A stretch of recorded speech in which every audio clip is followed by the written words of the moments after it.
ഈയത്തെ ആണ്ടിലെ ചിങ്ങത്തിൽ വന്നു ചേരും തിരുവോണനാളിൽ നീയും കണ്ടുമുട്ടാം.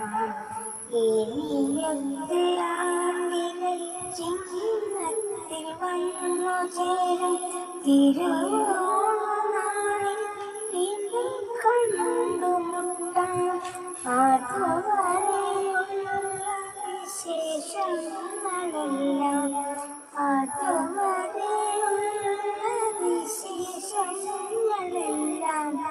അന്നത്തെ സായാഹ്നം നമുക്ക് പങ്കിടാം. അന്നത്തെ സായാഹ്നം നമുക്ക് പങ്കിടാം. ഇനിയത്തെ ആണ്ടിലെ ചിങ്ങത്തിൽ വന്നു ചേരും തിരുവോണനാളിൽ വീണ്ടും കണ്ടുമുട്ടാം.